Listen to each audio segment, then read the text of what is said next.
bienvenue dans l'émission Parole de femmes pour une semaine tout en authenticité. Mais bon, en général, dans Parole de femmes, on est quand même assez authentique. Et je suis avec Aurélie et Nadine cette semaine. Ça va les filles? Je ne vous demanderai pas si vous êtes contentes de faire ces émissions parce que bien entendu, c'est toujours un réel plaisir pour nous de faire ces émissions sur l'authenticité. Et comme je l'ai dit, je pense que nous sommes une émission assez authentique quand même. Ouais. Il manquerait plus qu'on arrête de se maquiller. Nadine, t'en penses quoi? L'authenticité dit la vérité, donc du coup... Tu penserais quoi d'une émission pas de maquillage? Ah, mais on avait donné cette idée en pyjama et tout.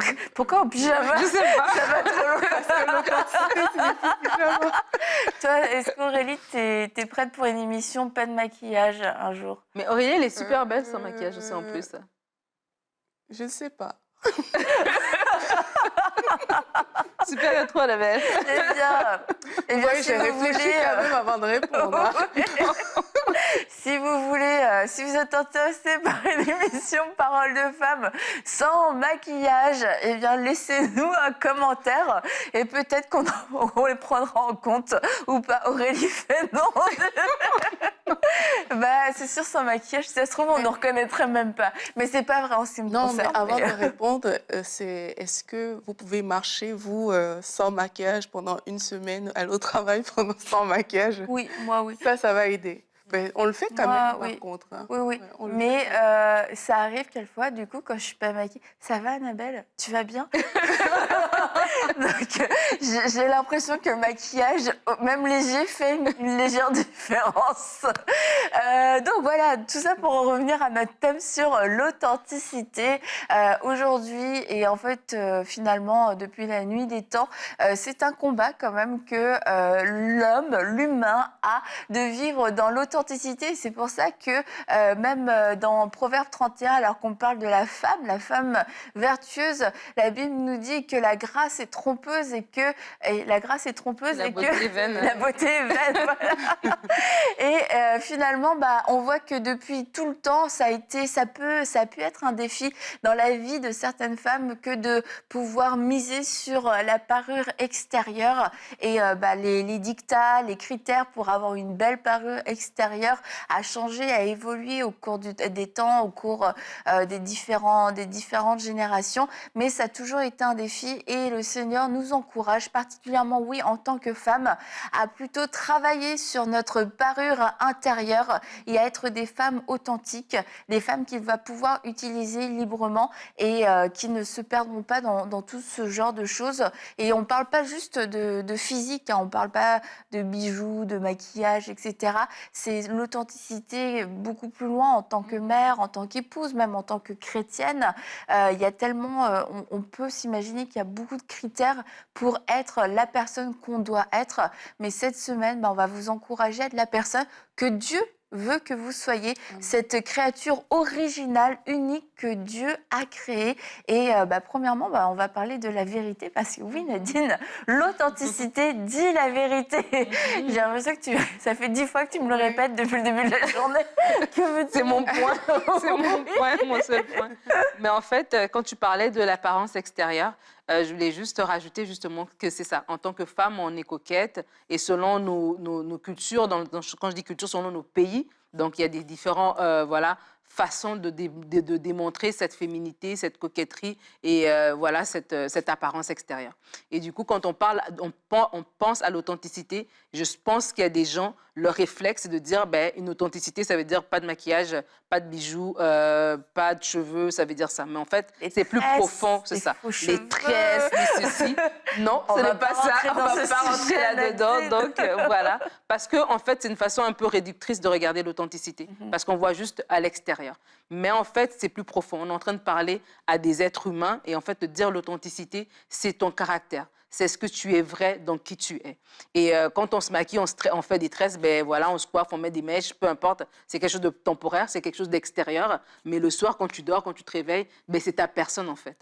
Et on est en train d'encourager aujourd'hui les gens cette semaine à être des personnes authentiques. Parce qu'il peut vraiment avoir une pression d'être faux. Parce que lorsqu'on est faux, peut-être que ça peut nous faire gagner à court terme, nous faire gagner peut-être les faveurs d'une certaine personne, nous faire peut-être passer ni vie ni connu au travail. Tu parles d'être authentique dans son travail, dans son milieu de travail, dans toutes ces choses-là, dans sa vie chrétienne. Mais peut-être manquer d'authenticité à gauche, à droite peut sembler comme une bonne solution à court terme. Mais on est vraiment en train de dire non. En tant qu'enfant de Dieu, en tant que femme, quand bien même il y a des pressions, il y a des pressions pour manquer d'authenticité, autant dans notre apparence extérieure, mais même dans notre vraie personne, dans qui on est. Et c'est à nous de nous positionner et de dire non, je veux être authentique, je vais être authentique et de cibler les domaines dans lesquels nous devons grandir en authenticité parce que je crois que c'est disponible à chaque personne, c'est disponible à nous tous. Et si on n'est pas dans un environnement peut-être familial qui nous a encourager à être nous-mêmes, à être authentiques, ça peut être difficile et ça peut être vraiment quelque chose qu'il faut apprendre en fait à le faire. Et savoir s'accepter tel qu'on est, je pense que c'est l'une des premiers points quand on veut parler d'authenticité, parce que dans l'authenticité, en fait, il n'y a rien de biaisé, il n'y a rien qui est fait, il n'y a rien de faux, en fait, lorsqu'on parle d'authenticité. Et savoir s'accepter tel qu'on est, c'est un défi pour beaucoup de personnes parce que la génération dans laquelle on est, avec les réseaux, avec tout ce qui vient avec même les modèles, hein, quand on regarde les modèles de jeunesse, aujourd'hui, c'est pas pareil que pour nos parents, par exemple. Il y a tellement de choses qui ont changé et savoir s'accepter tel qu'on est, c'est pour moi déterminant par rapport à l'authenticité. Et moi, j'ai à cœur beaucoup de parler à des jeunes filles. Si ça concerne tout le monde, hein, ça concerne même les hommes, tout le monde. Mais vraiment, si vous avez une jeune fille dans votre entourage, je pense que ce serait bien qu'elle écoute toute cette série. Donc, n'hésitez pas à envoyer cette série-là. Et ça commence avec le regard qu'on a sur soi par rapport à ce que les gens peuvent nous renvoyer. Il y a des modèles qui se sont construits dans la société. Je me rappelle, je lisais un jour sur les réseaux certaines comédiennes là que je trouve drôles. Hein. Et il y avait des jeunes filles qui disaient « Ah, mais je veux te ressembler. Oh, mais moi, je veux telle chose, telle chose. » Et en prenant du recul, je me suis dit, en fait, on veut ressembler à des personnes qu'on voit, mais parfois on s'oublie nous-mêmes. En fait, cette personne, cette jeune fille qui écrit « Je veux te ressembler », elle a vu un standard dans cette personne-là, mais elle oublie qu'elle-même, elle est toute une personne, elle est toute une personnalité qu'elle peut explorer aussi, qu'elle peut développer pour juste être elle, sans avoir forcément besoin d'être l'autre en face. Et ça m'avait quand même interpellée, c'est que oui, des gens peuvent être bien autour de nous. On peut se dire, OK, Annabelle, vraiment, je l'admire à différents niveaux, c'est quelqu'un de très bien, c'est le cas. Et je peux voir de belles choses auxquelles je veux bien adhérer, mais Annabelle et Aurélie, c'est deux personnes complètement différentes. Et ça, c'est important de le comprendre. C'est que oui, il y a peut-être des modèles dans la société, mais acceptez-vous tel que vous êtes. Vous êtes une personne à part entière. Quand Dieu vous a créé, il a créé quelqu'un d'unique, quelqu'un de spécifique. Dieu, vraiment, il ne s'attendait pas à ce que vous soyez une copie non conforme d'un modèle que vous regardez, en fait. Quand il vous a créé, il a créé vraiment un chef-d'œuvre, une pièce particulière. Et en fait, on doit aspirer à vivre de cette manière-là. On doit aspirer à être ou à devenir la personne que Dieu a pensée et pas juste à copier ce qu'on voit ou à devenir complètement une autre personne. Et pour être authentique, je pense que ça commence par là, en fait. De se dire, en fait, Dieu m'a créé unique. Et dans cette unicité, c'est ça, en fait, mon authenticité. C'est que j'ai des choses à moi, j'ai des choses particulières. Ça ne va pas m'empêcher d'admirer, comme j'ai dit, des choses chez d'autres personnes. Mais quand je vais réaliser que je suis unique, je ne vais pas vouloir être la copie conforme d'une autre personne. Je me rappelle, on était en vacances avec les enfants et on est allé dans un musée. Et dans un musée, tu vois des pièces qui sont originales et qui vont être protégées comme ça, même dans des espèces de trucs en verre comme ça, là, qui les protègent. Il ne faut pas arriver trop loin, trop près, pardon. Des fois, même, il y a un cordon et dans lequel, comme ça, vous pouvez regarder au loin. Et tout le monde vient pour regarder ces pièces originales parce que ces pièces sont certifiées authentiques. Et des fois, tu vas voir un tableau que tu peux aller quelque part plus loin, quelques rues plus loin, dans un marché, et il y en aura peut-être des milliers de tableaux qui ressemblent à celui-là, mais parce que ce sont des copies, elles sont moins chères, elles sont ouvertes, elles sont données à tout le monde. Et quand Aurélie parlait par rapport aux jeunes filles, j'aimerais juste aussi donner cet ajout-là, que exactement, vous êtes original, vous êtes certifié par le Seigneur Jésus, par Dieu lui-même, comme étant cette pièce originale. Et la pièce originale, elle a toujours de la valeur. La pièce originale dans le musée, on va payer, on va faire la file, on va passer devant, on va regarder. Il y a des gens qui sont spécialisés, leur travail, c'est juste de nettoyer ces pièces avec des petits pinceaux pour s'assurer que ça ne s'abîme pas, ça se conserve dans leur... pour que ça puisse justement continuer à être servi. Donc, ça veut dire que lorsqu'on est, on est authentique, lorsqu'on est original, des fois, on se dévalue, on pense qu'on est une copie comme ça au marché parce qu'on se compare aux autres au lieu de s'inspirer des autres. Je crois que oui, il y a des gens qui sont là, qui sont des modèles. Et en grandissant, on va regarder à notre mère, à nos sœurs, à nos amis et tout ça. On peut s'inspirer. Mais n'oublions pas que nous sommes cette pièce authentique, originale, certifiée par Dieu.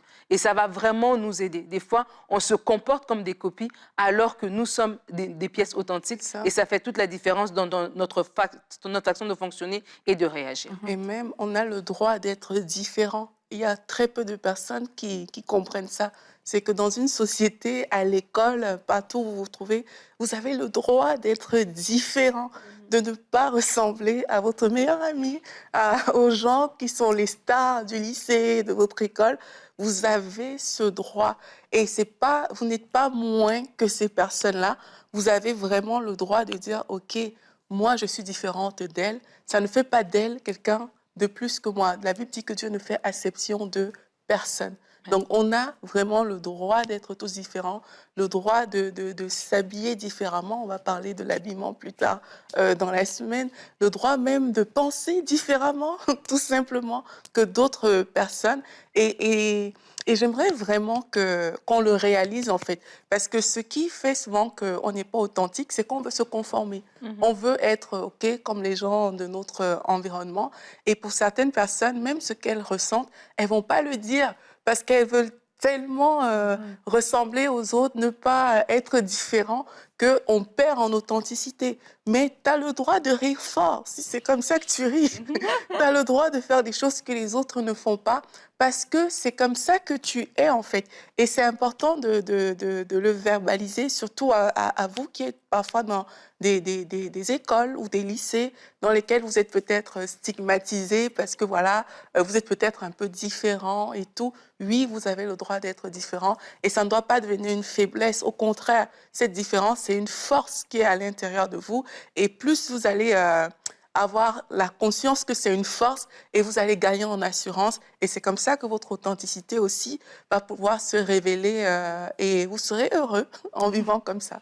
Et tu parlais d'art, et il y a quelques jours, Eden devait faire un travail en art, justement, et une des questions était sur une œuvre d'art qui est officiellement reconnue internationalement comme étant une œuvre d'art. Et la question, c'était, qu'est-ce que vous changeriez qu'est-ce que vous changeriez? Qu'est-ce que, si c'était vous qui l'aviez fait, qu'est-ce que vous feriez de différent? Et sa réponse qu'elle m'a donnée, elle n'a pas écrit ça parce qu'elle n'aura pas une bonne note. Mais ça m'a surprise sur le coup, j'ai même pas compris. Elle me dit, c'est débile comme question. Je sais pas, ça fait travailler ton sens critique. Elle dit, mais c'est une œuvre d'art. C'est exactement pour ça que c'est une œuvre d'art, c'est parce qu'elle a été faite comme ça. Il y a rien enfin, c'est débile comme question. Je dis, ah ouais, c'est vrai. Et en fait, je pense que ça reflète la pensée qu'on a souvent face à nous-mêmes. Nous sommes une œuvre d'art, nous sommes une créature et une création extraordinaire, unique. Mais souvent, on a ce regard critique et qu'on pense peut-être être bon pour pouvoir nous amener plus loin, mais qu'est-ce que je changerais? Qu'est-ce que je ferais différemment chez moi? Qu'est-ce qu'on pourrait faire? Mais c'est aussi nos particularités, notre personnalité, ces choses, comme tu dis Aurélie, que les autres n'ont pas, ne font pas, qui font que je suis ce modèle original. Ça ne veut pas dire qu'on ne se sanctifie pas et qu'on ne grandit pas spirituellement, mais on fait un mélange un peu de tout. La croissance spirituelle et la sanctification, c'est que quelque chose qui est brut, à l'état brut, va grandir de façon à glorifier Dieu. Et bien souvent, on se dit, il faut complètement changer, il faut que je prenne une autre personnalité. Et tu disais, Annabelle et Aurélie sont complètement différentes. C'est clair, on est vraiment différentes, Aurélie et moi. Vous ne pouvez même pas imaginer à quel point nous sommes différentes. Et je suis au milieu de ces deux femmes. C'est vrai, un peu. On se ressemble, on a... Non. Et en fait, moi, si je n'ai pas une bonne compréhension de la croissance et de la sanctification, je peux me dire, ma croissance, ma sanctification, c'est une transformation pour devenir comme Aurélie. Mais en fait, c'est justement nos différences, c'est ça qui doit grandir. Et puis, plus on grandit, et plus on va être différente finalement, mais plus aussi on va se comprendre, plus aussi on va s'apprécier et tout ça. Mais c'est qu'on fait vraiment un mélange de tout avec l'authenticité, la croissance, la sanctification. Ça devient un peu tout et n'importe quoi, mais c'est de trouver qui tu es et dans cette identité que Dieu t'a donnée, de grandir et qu'elle puisse se bonifier au travers de la sanctification. Ouais. On avait fait une série, pas une série, mais une émission, Bonjour chez vous, sur la personnalité, l'émission préférée de Frank, même, je me rappelle. Et en fait, on parlait de la personnalité. Et je crois que ça, c'est une découverte pour beaucoup de personnes de comprendre qu'ils ont une personnalité. Des fois, quand on fait des petits tests et puis on se rend compte, en fait, je pense comme ça parce que je suis de ce type de personnalité-là. Et je crois que lorsqu'on comprend qu'on a une personnalité qui est distincte, qui est, voilà, c'est notre façon à nous de réagir devant peut-être un conflit, c'est notre façon à nous d'exprimer nos sentiments, c'est notre façon à nous de comprendre les choses, etc.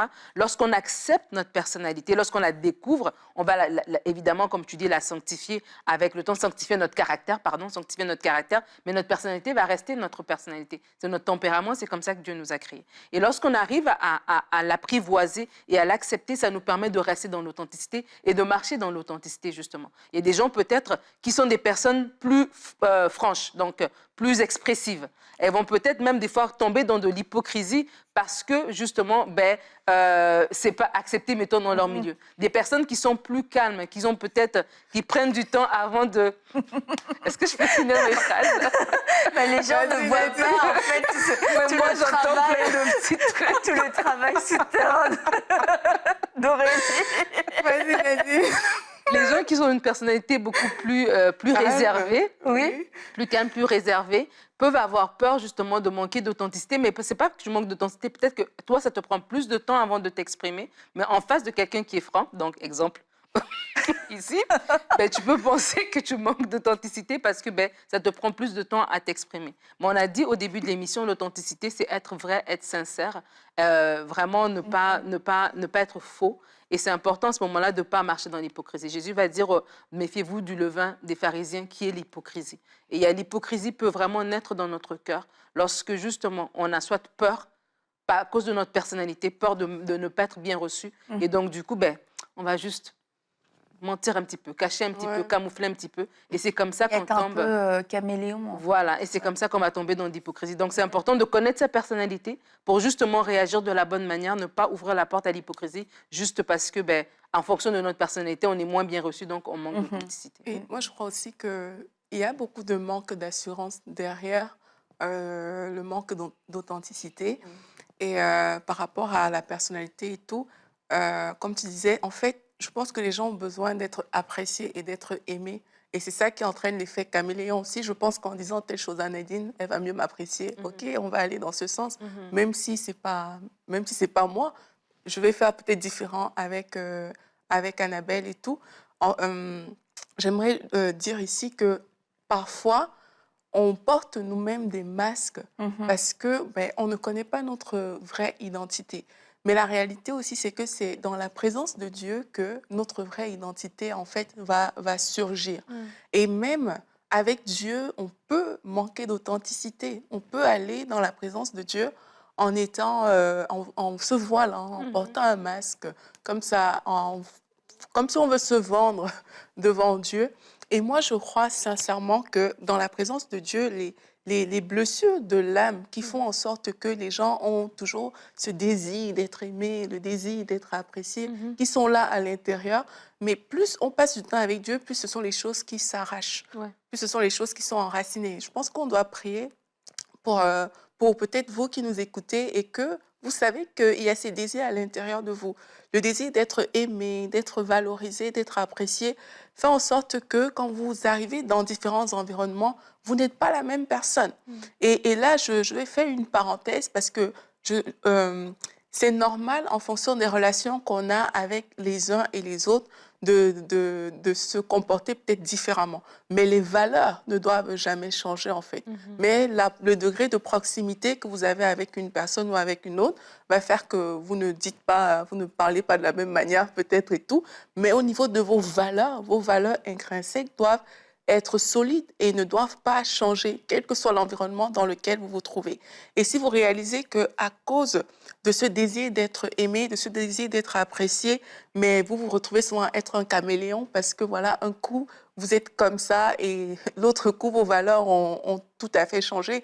Un coup, vous êtes bien parce que vous êtes avec des frères de l'Église, des amis de l'Église, mais quand vous arrivez à l'école, non, c'est encore vous, monsieur, madame soirée, vous êtes la personne qui est le plus, on dirait que vous êtes le plus dans le monde, en fait, parce que vous avez ce type d'amis-là, peut-être, je ne sais pas. Si c'est votre cas, on va prier ensemble. Et ma prière, ce sera et vous pouvez le demander à Dieu vous-même, que vraiment cette chose qui fait en sorte que vous vouliez tellement être apprécié et qui vous pousse comme ça à manquer d'authenticité, que cela soit arraché de votre cœur, tout simplement. Et que la présence de Dieu, parce que c'est la présence de Dieu, comme j'ai dit, qui transforme, qui va vous faire vous voir tel que vous êtes réellement, que cette présence se déteigne sur vous au point où vous gagnez en assurance et que vous vous affirmez pour ce que vous êtes réellement. Seigneur, je veux te bénir pour toutes les personnes qui écoutent cette émission. Merci Seigneur, parce qu'alors qu'on est en train de parler, tu es en train de mettre le doigt sur des choses spécifiques. Seigneur, je te bénis pour cette jeune fille, Seigneur, que tu touches, cette jeune fille qui réalise qu'elle a cherché l'amour dans le regard d'autrui, elle a cherché à être valorisée, à être appréciée. Et à cause de cela, Père éternel, elle s'est retrouvée comme ça en train de changer, en train de mentir, en train de faire toutes sortes de choses négatives. Seigneur, merci parce que tu la touches aujourd'hui. Merci Seigneur Jésus parce que tu remplis son cœur aussi. Tu remplis son cœur alors qu'elle vient dans ta présence, Seigneur. Alors qu'elle est là et qu'elle dit, Seigneur, je veux changer. Je veux devenir une personne authentique. Je prie afin que tu déteignes sur elle au plus profond, Seigneur Dieu. Que ta gloire paraisse dans cette maison. Que ta puissance paraisse dans cette maison et qu'elle puisse refléter cette gloire, Seigneur Dieu. Je prie afin que toutes ces blessures internes soient arrachées au nom de Jésus-Christ. Je prie afin que ce sentiment d'infériorité soit arraché au nom de Jésus-Christ. Je prie afin que là où elle ne voyait que ses défauts, là où elle ne voyait que ses limites, Seigneur, que cela soit arraché au nom puissant de Jésus-Christ. Désormais, que ses yeux s'ouvrent sur sa vraie identité d'enfant de Dieu. Que ses yeux s'ouvrent, Seigneur, sur ton amour. Aide-lui à voir aussi, Seigneur, aide-la à voir, Seigneur, les personnes de son entourage aussi qui l'aiment pour ce qu'elle est, Père éternel. Et là où elle avait des modèles biaisés, là où elle avait des modèles qui ne correspondaient même pas à ce que tu veux faire d'elle, Seigneur, que ces modèles s'estompent à ses yeux, Père éternel. Ouvre ses yeux, Seigneur, sur des vrais modèles que tu as mis devant elle. Et par ta grâce, Seigneur, qu'elle puisse te refléter. Merci pour ce travail extraordinaire que tu fais dans le cœur de ces jeunes qui écoutent, Père, de ces femmes aussi qui sont là pour écouter. Nous te bénissons pour tout ce que tu as prévu encore de faire cette semaine et nous te disons déjà merci, Seigneur Jésus-Christ. Amen. Amen. Amen. Et on parlait de personnalité et c'est vrai que à cause de certaines pressions, quelquefois de critères que nous-mêmes on s'impose, on a pu mettre un voile sur nos personnalités. Mais aujourd'hui, avec la technologie, on peut aussi mettre un voile, un filtre en fait, un filtre sur notre image physique et puis on peut vivre constamment avec cette image. C'est les photos qu'on envoie. Quand tu es en appel, tu peux te mettre un filtre, etc. Et c'est constamment ce qu'on voit, ce qu'on a sous les yeux et ça devient de plus en plus difficile d'accepter notre image, notre vraie image physiquement, extérieurement. C'est de plus en plus difficile. On parlait tout à l'heure en rigolant du maquillage, mais comme Aurélie Aurélie l'a dit, est-ce que tu es capable de marcher sans maquillage? Est-ce que tu es capable de te présenter devant ton entourage sans maquillage? On n'est pas contre le maquillage, mais je crois que pour avoir un bon rapport juste et équilibré avec le maquillage, c'est qu'on l'apprécie parce qu'il fait des bonnes choses, mais aussi on peut vivre sans. Et par exemple, Aurélie, Nadine et moi, on s'est déjà toutes vues, toutes les trois, sans maquillage. Bon, c'est pas reconnu, mais non, mais parce qu'on se voit sans maquillage. Et c'est par respect pour vous, on en met dans les émissions. Et moi-même, comme vous le savez, peut-être je n'utilise pas spécialement de filtre. Mais pour les bienfaits de l'émission, je me suis sacrifiée. J'ai juste utilisé quelques filtres comme ça, quasiment au hasard, sur Instagram. Et vous voyez qu'en un clic, eh bien, il y a plusieurs choses qui se sont légèrement déplacées, gonflées, rehaussées, affinées aussi. C'est comme le filtre, il sait où travailler. Là, la dernière... Ah oui, c'est des cils. Oui, parce qu'en plus, j'ai vraiment des très petits cils. Et tout ça en un clic. En un clic, c'était très facile, très accessible. Et moi-même, en voyant ces photos, je me suis dit, wow, oh, Il y a du potentiel. Non, mais tout ça, c'est ça qui est dangereux, c'est que ça, c'est quand même, tu te reconnais, je me reconnais, mais d'un autre côté, c'est pas du tout moi. Et moi, je les utilise très peu, mais je sais que c'est pas la réalité de plein de gens, et particulièrement des jeunes. Les filtres, ça devient la norme, en fait. Et là aussi, je pense que c'est hyper important de pouvoir s'accepter tel qu'on est physiquement sans ces filtres, et que ces filtres, ça doit rester quelque chose peut-être de drôle, de ludique, ou de temps en temps, mais c'est tellement dangereux, je trouve, de vivre avec ça. En permanence. En permanence. Et tu dis, en fait, et ça, c'est plus pour les jeunes filles aussi, parce que c'est vraiment un piège, en fait. Et en ce moment, même sur Insta, il y a un petit truc qui circule en ce moment sur un filtre qui te change vraiment. Et les gens, ils vont mettre le filtre, et puis après, ils vont l'enlever, mais pendant qu'ils sont sur la photo. Et tu vois la différence. Et c'est fou comment c'est vraiment pas la même chose. C'est comme la personne, mais oui, en extra. Et en fait, c'est important de comprendre que ça reste peut-être pour s'amuser. Mais quand j'arrive au point où ça devient une souffrance, ou au point où mon vrai visage, je l'aime moins que mon visage en filtre, c'est là que je dois vraiment me poser la question et là que je dois mettre un temps d'arrêt. Pour peut-être des gens d'une certaine génération, c'est plus évident parce que tu te dis, ben oui, c'est un filtre.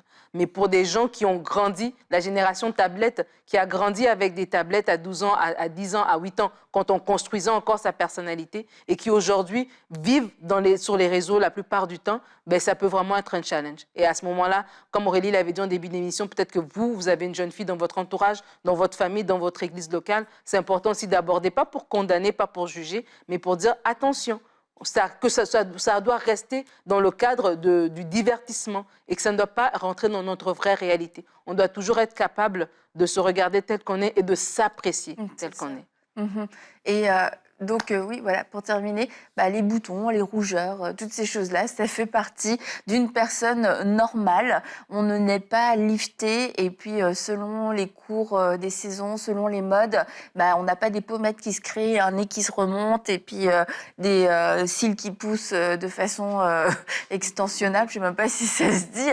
Donc vraiment, si vous êtes devenu complètement accro à ces filtres, eh bien, nous prions aussi pour vous que vous puissiez être délivrés. Et ça peut sembler peut-être ridicule à entendre comme ça, mais comme Nadine l'a dit, si vous n'êtes plus capable de vous apprécier, de vous aimer et peut-être même de supporter votre image, l'image que le miroir vous renvoie et que c'est devenu une souffrance, mais que le Seigneur puisse réellement vous délivrer et vous guérir et que vous puissiez accepter la personne qu'il a créée dans toute sa beauté et redécouvrir cette beauté qui est dans votre authenticité, qui est dans ce modèle original que Dieu a créé.